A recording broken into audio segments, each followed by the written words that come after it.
Selamat datang kembali di Lalampa, obrolan dalam pajak.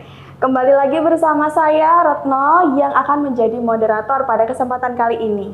Nah, di samping saya sudah hadir narasumber, Pak Didi. Selamat datang, Bapak. Selamat datang, terima kasih. Gimana kabarnya, Bapak? Alhamdulillah. Alhamdulillah sehat. Baik, sehat semua. Ya. Dan semoga kawan pajak dimanapun berada juga dalam keadaan sehat walafiat. Nah, pada kesempatan kali ini kita akan membahas topik yang masih sangat hangat sekali, yaitu PP 20 tahun 2026. Ya, betul sekali. Yang mengatur tentang perubahan pajak UMKM nih, Pak Didik ya. Nah, kawan pajak mungkin banyak berseliweran di media sosial bahwa tarif pajak UMKM 0,5% ini dihapus, diganti, dan berbagai macam di luar sana. Nah, kemudian kita akan konfirmasi langsung ke narasumber. Bagaimana Pak Didi, apakah betul tarif 0,5% itu dihapus? Oke, baik. Terima kasih Mbak Retno. Sebelumnya saya menyapa dulu ya, kawan pajak Lalampa ya. Ya baik, mengenai topik siang ini ya, mengenai peraturan pemerintah ya, nomor 20 tahun 2026, di mana peraturan pemerintah tersebut mengatur tentang jawaban dari masyarakat yang selama ini masih bertanya-tanya apakah yang PP 55 tahun 2022 mengenai tarif yang 0,5% itu diperpanjang apa enggak. Dimana kami, saya dan Mbak Retno ya kan, itu saat bertugas di Helpdesk di KPP Pratama Gorontalo ini kan kita sering Mbak Retno ya. Kita sedang melaksanakan tugas, petugas Helpdesk ditanya ini, Pak ini gimana terkait dengan PP 55 ini? Karena untuk wajib pajak orang pribadi ini kan berakhirnya kan 2024 ya Mbak Retno ya. Betul sekali. Karena 7 tahun ya. Mulainya kan 2018, kalau 7 tahunnya berarti 2024 bagi yang omsetnya masih di bawah 4,8 ya kan. Betul. Jadi untuk PP 20 tahun 2026 ini mengatur bagaimana tentang tindak lanjutnya tentang PP nomor 55 tahun 2022 ini tentang penyesuaian pengaturan di bidang pajak penghasilan yang diundangkan Mbak Retno ya, yang diundangkan tanggal 22 April 2026. Ini juga kita harus garis-bawahi Mbak Retno ya, kapan PP ini berlaku. Ya kan kita harus juga sampaikan kepada wajib pajak yaitu 22 April tahun 2026. Di mana di klausal di PP ini mengatur banyak sekali ya apa-apa nanti yang boleh masih menggunakan 0,5% ya kan PPh final UMKM dan yang tidak boleh. Begitu. Baik, berarti akan ada beberapa perubahan begitu ya Pak Didi ya dalam PP 20 2026 ini. Nah, kira-kira perubahan di sini itu mencakup apa saja Pak Didi? Nah, ini yang ditunggu-tunggu oleh para wajib pajak ya Mbak Retno ya. Jadi gini, jadi ada 4 hal ya Mbak Retno ya. Pertama di PP 20 ya, PP 20 2026 ini khususnya di pasal 56 ayat 1 di mana frasa dalam jangka waktu tertentu dihilangkan. Baik. Terus yang kedua di pasal 56 ayat 4 soal daftar pekerjaan bebas dikecualikan diperluas lagi Mbak Retno. Cukup signifikan, nanti kita akan jelaskan. Terus yang ketiga ini ada di pasal 57 soal siapa yang berhak. Ini siapa yang berhak menggunakan tarif 0,5%. Yang ada perubahan yang cukup mendasar. Terus yang paling dramatis ini ada pasal 59 dihapus seluruhnya. Juga nanti kita akan jelaskan perubahan-perubahannya dari per pasal ini. Gitu. Kalau tidak salah pasal 59 itu yang terkait dengan 7 tahun untuk orang pribadi, kemudian 3 tahun untuk PT dan 4 tahun untuk CV itu Bapak ya? Iya benar. Oke, baik. Jadi mungkin kesimpulannya ini kawan pajak bukan dihapus tapi direstrukturisasi begitu ya. Siapa yang bolehnya diperketat, kemudian tapi untuk jangka waktunya justru ada yang malah dihilangkan. Jadi mungkin tujuannya agar supaya pengenaan tarif UMKM ini lebih tepat sasaran gitu ya Pak ya. Oke. Nah kemudian kita lanjut lagi nih kawan pajak. Tadi salah satu perubahannya adalah terkait dengan subjeknya. gitu ya. Jadi siapa saja sih ini Pak Didik yang berhak pakai tarif setengah persen? Jadi itu diatur Mbak Retno ya di pasal 57 ayat 1 ya, mengenai apa subjeknya. Di sini ada dua kelompok, wajib pajak orang pribadi dan wajib pajak badan berbentuk perseroan perseorangan yang didirikan oleh satu orang serta koperasi. Itu pun dengan syarat peredaran bruto tidak melebihi 4,8 miliar dalam 1 tahun pajak. Jadi ada orang pribadi, ya kan? Terus PT perseorangan dan koperasi. Begitu Mbak Retno. Jadi diperketat Pak Didik ya.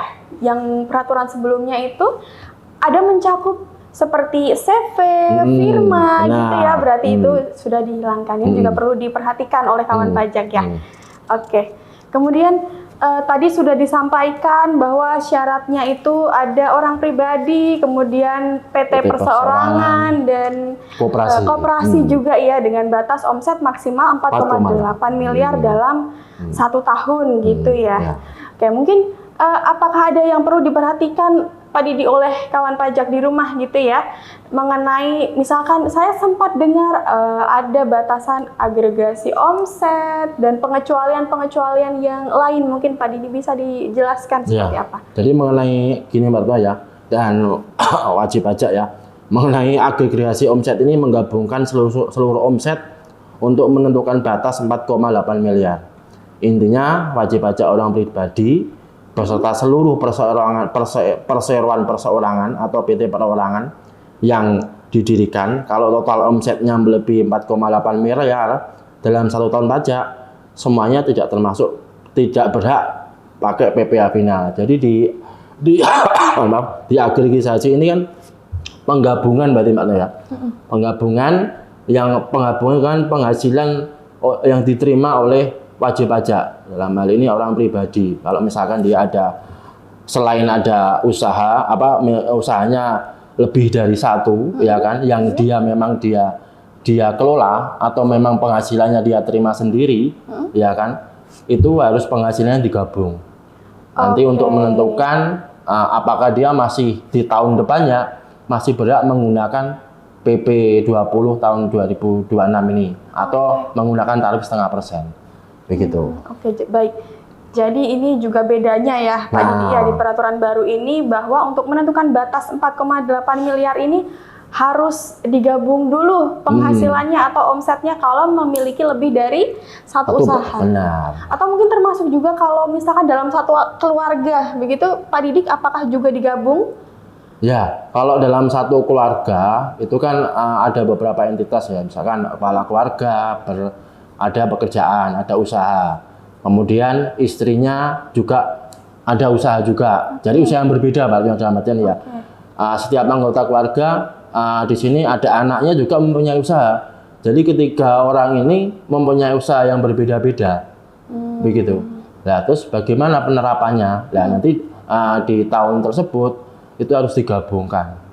Jadi bagaimana? Apakah omsetnya melebihi 4,8 atau tidak?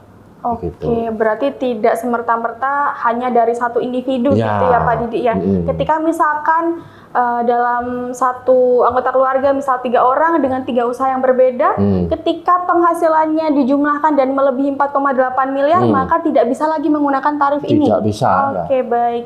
Jadi begitu kawan pajak ya, yang perlu diperhatikan lagi ya terkait dengan perubahan di PP 20 ini. Oke, kita lanjut lagi ke pertanyaan selanjutnya ini Pak Didi ya. Oke, kemudian ini juga mungkin menjadi keresahan ya bagi kawan pajak di luar sana. Nah, kalau misalkan untuk CV dan PT ya, bukan PT perseorangan, kalau misalkan sudah sudah begitu PP ini berlaku, apakah langsung nih tidak bisa pakai tarif 0,5%? Nah, ini Mbak Retno ya.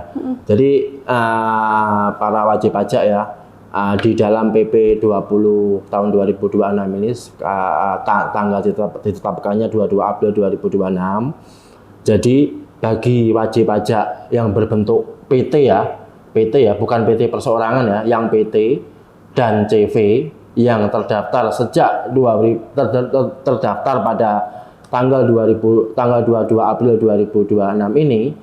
Jadi sejak terdaftar pada hari itu mereka tidak bisa menggunakan lagi tarif 0,5%. Oke, gitu. baik. Oke. Kemudian apakah kalau misalkan ini, saya juga sempat kalau tidak salah dengar begitu ya Pak Didi ya. Kalau misalkan WP ini baik yang CV maupun PT tadi dia masih belum selesai nih sebetulnya kalau mengikuti PP yang sebelumnya. Belum selesai jangka waktunya untuk menggunakan tarif 0,5% ini. Apakah masih bisa dilanjut Pak Didi atau seperti apa? Karena peraturan ini kan mulai ditetapkan 22 April 2026 ya, Mbak Retno ya. Jadi siapa yang boleh dan siapa yang tidak boleh menggunakan tarif 0,5% ini mulai berlakunya ya 22 April 2026 tersebut setelah ditetapkan. Jadi kalau misalkan ini kan banyak pertanyaan Pak, kalau misalkan ada CV PT yang dia terdaftarnya 1 hari sebelumnya contohnya ya, 21 April 2026, bagaimana? Apakah dia boleh menggunakan tarif 0,5% atau tidak? Seperti apa itu? Kalau sesuai dengan ketentuannya, karena kan PP ini sejak ditetapkan di klausalnya kan mulai berlaku sejak ditetapkan, berarti 22 April 2026 bagi CVPT yang terdaftar sebelum itu masih bisa menggunakan tarif 0,5%. Begitu. Nanti sampai dengan batasannya dia. Kalau CV 4 tahun, PT 3 tahun, tapi dengan catatan omsetnya belum sampai 4,8 miliar. Oke. Begitu. Oh baik, kan pajak. Oke, berarti tanggal yang harus diingat-ingat ini ya, 22 April 2026 gitu. Jadi kalau misal terdaftarnya sebelum tanggal itu maka bisa dilanjutkan kalau misalkan memang masih ada jangka waktu untuk menggunakan tarif 0,5% ini gitu ya. Dan dalam catatan omsetnya masih di bawah 4,8 miliar. Oke, luar biasa. Oke, kemudian kita akan lanjut lagi ke pertanyaan selanjutnya ini Pak Didi. Tadi di awal sempat mungkin rumor di sosial media ya bahwa apakah 0,5% ini dihapus kemudian harus diganti ke 22%, itu kan tinggi sekali dan segala macam gitu ya. Bagaimana itu penjelasannya Pak Didi? Jadi ini apa yang disampaikan oleh Mbak Retno tadi itu sebenarnya tidak seperti itu ya kan yang dirumor di masyarakat. Jadi untuk tarif PPh Badan itu tetap mengacu pada aturan yang sebelumnya. Jadi kalau misalkan kalau misalkan omsetnya sudah di atas 4,8 ya tarifnya 50% dikalikan tarif dari 22%, jadi 11%. Itu ya, itu pasal 31E. Tetap peraturan tersebut tidak berubah. Begitu. Untuk tarif umumnya tidak berubah karena yang diatur di klausalnya PP 20 tahun 2026 ini hanya mengatur bagi kapan mulai dan kapan selesainya, kapan yang boleh atau kapan yang tidak boleh menggunakan PPh final 0,5% ini. Oke, gitu. Baik. Berarti sebetulnya tarif yang 22% itu bukan peraturan baru ya Pak Didi ya, itu sudah lama pajak. Hanya yang PP 20 ini tadi mengatur untuk terkait spesifik pajak UMKM saja. Nah, kemudian mungkin juga ada perbedaannya ya Pak ya dalam perhitungannya kalau misalkan menggunakan tarif UMKM ataupun yang 11% tadi ya kalau pakai 31E. Itu seperti apa Bapak? Karena penghitungannya kan tidak kalau 0,5% yang saya tahu nih Pak ya itu kan dikalikan omset nih ya kan. Nah kalau yang 11% seperti apa ini Pak? Jadi begini Mbak Retno ya. Jadi yang untuk penggunaan tarif ini yang sudah tidak diperbolehkan lagi menggunakan 0,5%, berarti kan ya PT atau CV, berarti 11%-nya itu dikenakan atas laba bersihnya. Oke, atas laba bersih. Jadi setelah dikurangi biaya-biaya, nanti labanya dikalikan 11%. Jadi nanti yang terutang pajaknya. Oke, jadi begitu kawan pajak ya, beda gitu. Jadi bukan serta-merta dihapus ini, dihapus ya, tapi bukan serta-merta ini adalah lompatan tarif dari 0,5% ke 22% gitu ya, karena memang dasar pengalinya pun berbeda gitu ya Pak ya. Kalau 0,5% dikalikan dengan omset, kalau 11% atau 22% kita kalikan dengan laba bersih. Bisa jadi kalau perusahaannya dia rugi, malah tidak ada pajaknya. Benar, karena kan rugi Mbak Retno. Oke, betul. Nah, begitu ya kawan pajak ya. Jadi tidak serta-merta ini menjadi tarifnya menjadi sangat tinggi gitu Enggak. ya. Tidak Ya. seperti itu. Karena Baik. simpang siur Mbak Retno ya. Di betul. masyarakat juga ada yang bertanya sama kita ya waktu kita jaga di Helpdesk di KPP Kota Gorontalo. Betul. Berita muncul seperti itu langsung masyarakat beberapa wajib pajak bertanya kebenarannya ini gitu loh. Iya. Masa saya nanti pakai tarif 20% ya? Oke. Lanjut lagi Pak Didi. Oke. Apalagi nih Mbak Retno ini? Oke, mungkin tadi di awal kita sempat sedikit ada perubahan terkait dengan pekerjaan bebas, gitu ya. Okay. Nah, ini juga agak rame nih di masyarakat Pak Didi. Yang rame nih ini untuk konten kreator, influencer, gitu kan. Apakah mereka ini berhak menggunakan tarif 0,5% atau seperti apa, Pak Didi? Benar Mbak Retno. Ini kan tadi salah satu yang kita salah satu perbedaannya Mbak Retno yang tadi kita sebutkan di awal ya. Betul. Perubahan di PP 20 ini ya. Betul. Tahun 2026 ini ya. Jadi di tepatnya Mbak Retno ya di pasal 57 Mbak Retno ya. Di pasal 57 ayat 2 huruf E ya. Jadi di situ sudah dijelaskan ya kan siapa yang tidak termasuk yang tidak diperbolehkan menggunakan tarif 0,5% ini. Ya kan, ini saya sebutkan aja Mbak Retno ya. Ini yang tidak boleh adalah dokter, akuntan, arsitek, pengacara, notaris, penilai atau appraisal, aktuaris, konsultan dan penasehat. Ya. Terus di sini juga ada agen asuransi, agen iklan, artis, pemain musik, pembawa acara, penyanyi, pelawak, bintang film, bintang sinetron, bintang iklan, sutradara, produser, penulis skenario dan sejenisnya. Di sini juga ada tambahannya juga Mbak Retno ya. Tadi ada penyempurnaan dari PP 55 ya. Situ kan ada juga di sini olahragawan. Jadi penasehat, pengajar, pelatih, penceramah dan sejenisnya. Pengarang, peneliti dan sejenisnya. Kemudian influencer. Nah, ini tadi pertanyaan Mbak Retno, influencer, selebgram, blogger, vlogger, dan konten kreator, pekerjaan bebas lainnya yang ditetapkan oleh Direktorat Jenderal Pajak. Jadi ini yang tidak diperbolehkan. Oke, gitu. baik. Jadi diperluas ya Pak ya? Ya, cakupannya diperluas dari PP 55 yang sebelumnya. Baik sekali. Oke, berarti untuk konten kreator, influencer ya, salah dua ya, itu merupakan yang tidak boleh lagi pakai tarif 0,5%. Oke, mungkin tapi kalau kita juga harus ngasih edukasi juga ya Mbak Tanya ya. Kalau tidak boleh menggunakan tarif 0,5%, berarti kan mereka juga bisa menggunakan mengajukan penggunaan norma. Norma penghitungan, betul. ya kan? Norma penghitungan NPPN. Norma penghitungan. Jadi ini juga kita harus edukasi juga Mbak Tanya ya. Berarti untuk norma penghitungan ini bisa digunakan oleh yang tidak tercakup di PP 20 ini ya. Yaitu bisa digunakan untuk pelaporan pajaknya, pengajuan norma, dan sekali lagi pengajuan norma itu juga ada batasnya juga Mbak Retno. Ya kan, pengajuannya norma itu maksimal adalah 3 bulan. Jadi maksimal tanggal 31 Maret. Di tahun berjalan. Di tahun berjalan. Begitu. Oke, mungkin saya sedikit rangkum nih hari ini.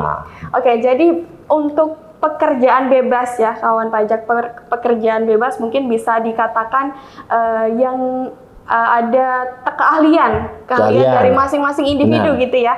Itu kita tidak bisa menggunakan tarif 0,5% atau tarif UMKM, melainkan kita menggunakan tarif normal dan kita bisa mengajukan NPPN gitu ya Pak ya. Norma penghitungan. Ya, menggunakan norma penghitungan pajak yang juga harus diajukan. Ya, dan setiap tahun Mbak. Setiap tahun harus diajukan. Jangan lupa itu Mbak. Nah, jangan sampai lupa mengajukan ya kawan pajak ya, yaitu 3 bulan pertama. Maksimal 31 Maret di tahun berjalan. Apabila kawan pajak tergolong merupakan pekerjaan bebas. Oke Pak Didi. Dan satu lagi Mbak Retno.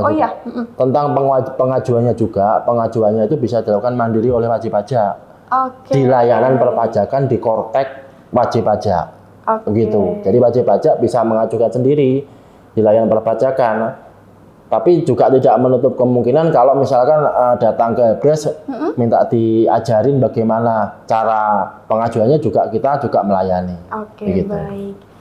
Jadi pengajuan NPPN sendiri itu pun bisa dari Kortex secara mandiri Iya. ya Pak Didi ya. Dan kalau misalkan kawan pajak mengalami kendala, bisa langsung datang saja ke kantor pajak terdekat. Nah, NPPN norma tadi kan perlu pengajuan Pak Didi. Untuk ini PP20 tarif UMKM apakah perlu pengajuan? Kalau untuk yang apa? Untuk yang PP20 ini kan berlakunya kan sejak 22 April ya. 20 April 2026. Kalau pengajuannya secara otomatis itu Mbak Retno ya. Secara Jadi otomatis. otomatis wajib pajak. Kalau yang masih sebelumnya kan itu ada waktu yang di PP20 ini juga mengatur toh, di mana ada waktu yang tahun 2000 bisa menggunakan 2025, 2026.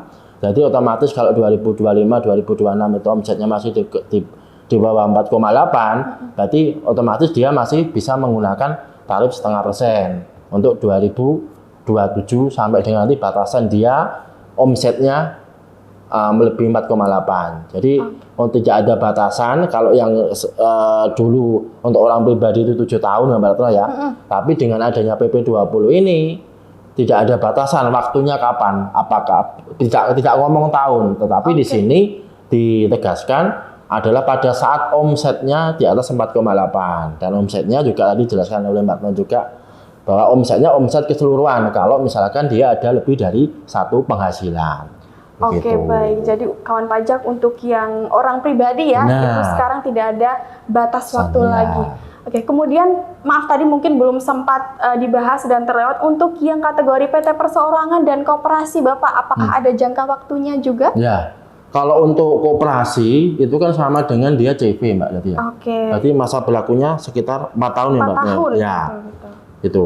Kalau PT perseorangan itu jangka waktunya berarti sama dengan pribadi ya. Oke, Ya. tidak dibatasi. Ya. Selama masih di omset 4,8 dari semua penghasilan. agregasi tadi yang digabungkan Gitu. tadi ya Pak ya. Oke, baik. Oke, mungkin kita sudah akan berada di penghujung podcast kali ini Pak Didi. Mungkin saya akan sedikit rangkum ya. Apa yang tadi sudah kita diskusikan setengah jam terakhir. Nah, mungkin yang pertama jadi tarif 0,5% itu tidak dihapus kawan pajak, tidak dihapus dan hanya direstrukturisasi, diperketat siapa penggunanya, kemudian juga jangka waktunya bahkan diperluas, gitu ya Pak Didi ya.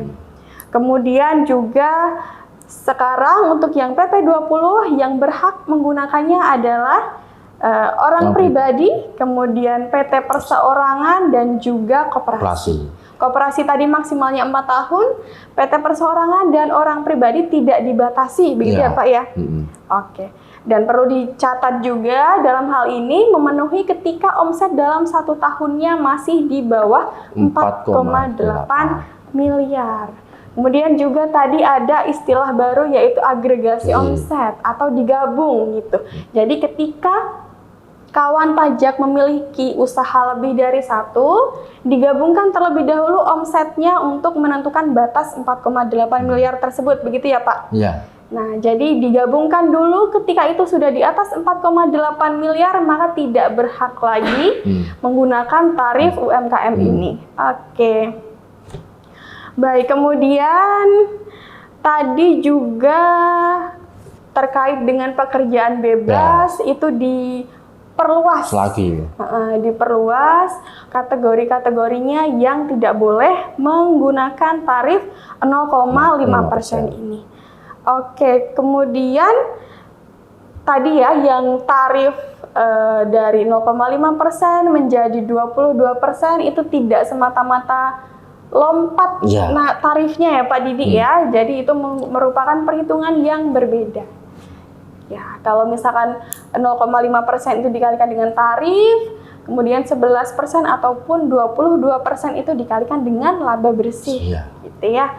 Oke, baik. Satu lagi Mbak Retno. Oke, silakan Pak Didi. Yang itu Mbak Retno yang apa? 500 juta. Oh betul. Iya, jangan sampai lupa itu. Ya silakan Pak Didi. Nah, Jadi untuk yang 500 juta ya khusus yang untuk orang pribadi Mbak Retno ya. Yang orang pribadi yang UMKM itu kan di PP 55 kan diatur PP 55 tahun 2022 itu kalau omsetnya masih di bawah 500 juta itu kan tidak ada kewajiban pembayaran atau tidak ada pajak yang dipotong atas penghasilan tersebut. Tapi kalau sudah menyentuh di atas 500 juta, berarti seketika itu di atas 500 juta itu harus dilakukan pembayaran atau dilakukan pemotongan oleh wajib pajak dan disetorkan ke bank persepsi atau kantor pos penerima pembayaran pajak. Dan itu masih tetap berlaku ya Mbak Retno ya? Iya. Di PP 20 tahun 2026 ini. Karena ini nanti akan menjadi pertanyaan juga pada wajib pajak. Ya kan? Karena apa? Di PP 20 tidak menyebut angka itu. Betul. Takutnya nanti wajib pajak bertanya-tanya lagi. berlaku atau enggak lah begitu. Oke, jadi kawan pajak untuk batasan 500 juta ini masih berlaku ya. Jadi ketika omsetnya dalam 1 tahun itu masih di bawah 500 juta, berarti belum ada kewajiban untuk membayar pajak. Tapi tetap lapor SPT tahunan. Betul sekali, lapor SPT tahunannya tetap wajib kawan pajak ya. Oke, mungkin ada yang mau disampaikan lagi Pak Didik atau sudah cukup? Nah, ini mengingatkan juga Mbak Retno, kita dari KPP Pratama Gorontalo ya, Mbak Retno mengingatkan juga kepada wajib pajak yang menyaksikan podcast kita ini, jangan lupa untuk melapor SPT tahunan, baik itu yang untuk badan atau yang untuk orang pribadi. Bagi yang belum lapor, silakan lapor SPT tahunan karena itu adalah kewajiban bagi orang pribadi atau badan yang sudah memiliki NPWP. Begitu aja Mbak. Terima kasih Pak Didik ya. Iya, untuk notes yang terakhir ya kawan pajak, jangan sampai lupa untuk lapor SPT tahunannya.